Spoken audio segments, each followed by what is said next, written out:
na naman ng linggo at lalabas na naman ang mga Disney princess. By the way guys, I'm Ems, ang tomboy lover ng Hong Kong. At dahil nga parade nila Jusawa ng basketball at Mother's Day din ngayon, kaya inagahan kong lumabas. Yung plano kasi namin na mag-coffee date in the morning hindi na natuloy kasi nga late na lumabas si Jusawa. Dumating kasi ang parents ng amo niya kaya nakiusap sila na intayin muna sila bago siya aalis ng bahay. After 1,000 hours, nandito na nga ako sa South Horn, Wan Chai. And syempre, pupunta na ako sa team nila Jusawa. Ako muna ang representative niya. Tinanong nila ako kung saan na si Rami. Sabi ko on the way pa lang. At dahil yellow team sila, syempre yellow din yung medyas niya.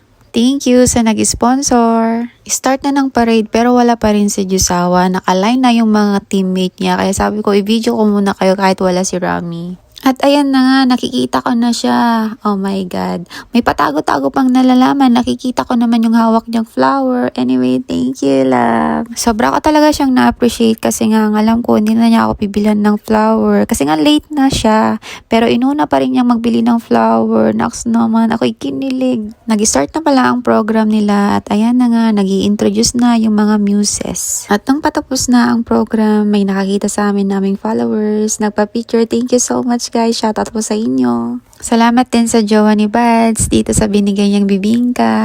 At dahil maraming tao dito sa grandstand, lumipat kami ng pwesto at doon na lang kami mag-lunch kasama ang mga teammate ni Jusawa. By the way, salamat sa nagbigay ng panty liner dahil nga Mother's Day daw.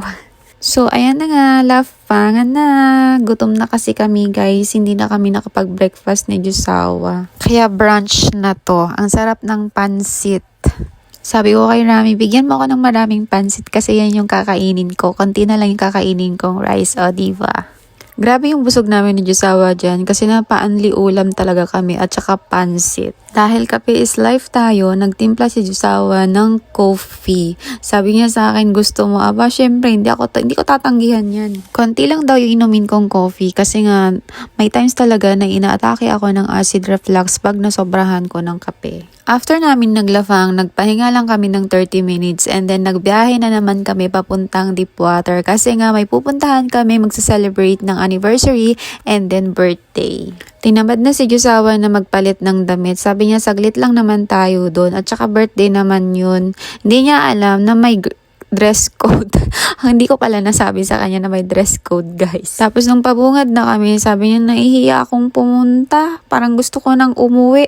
Sabi ko naman sa kanya, kailangan mo nang masanay sa mga ganitong occasion kasi anytime may mag-invite sa atin. And sobrang saya ko guys kasi nakita ko yung isang inahangan kong sisi dito sa Hong Kong. Hello La Quachera, I love you. And salamat sis Che sa pag-invite sa inyong birthday and anniversary.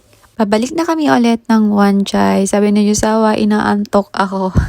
Nagpa-dinner kasi siya ng Saturday night guys. Kaya sobrang pagod niya. At syempre, kailangan niyang maagang magising kasi nga parade nila in the morning. Sabi ko na lang sa kanya, tingnan mo na lang ako lagi para hindi ka mapagod. Diba? Hindi ko kasi siya inaaway guys. Diba? Ang bait ko. After 1,000 hours, nandito na kami ulit sa basketball court. Buti na lang talaga wala silang laro ngayon guys. Pinag-pray ko talaga yan. Sabi ko sana walang laro si Jusawa para maka-attend kami ng birthday party. O diba? Dininig naman ako ni Lord. Diba ang lakas ko? Ayan, kausap ni Jusawa ang kanyang mga ka-teammate at nagtataka ako bakit niya mabitaw-bitawan ang bag ko. At eto pa, umalis kaming hindi pa sila umiinom ng alak. Pagbalik namin, sobrang lasing na sila. O diba, ang saya nilang tingnan.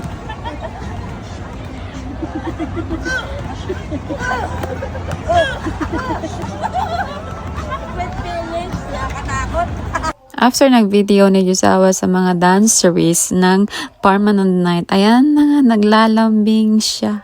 Parang may ibang ibig sabihin na Rami. Salamat nga pala sa pa-flower love. I love you. Mga 7:30, umalis na rin kami sa team nila Jusawa at syempre quality time naman sa aming dalawa. Ngayon namin itutuloy yung naudlot naming coffee date. Lagi namin to nadadaanan ni Rabi kasi nga kaharap lang siya ng basketball court. Sabi niya, itry nga natin dito magkape. At sinubukan nga namin.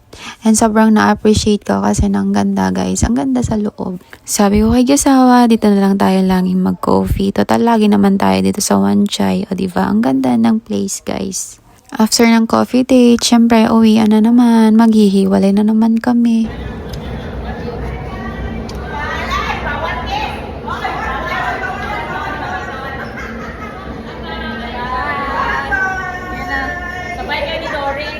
O siya, hanggang dito na lang guys. Thank you for watching.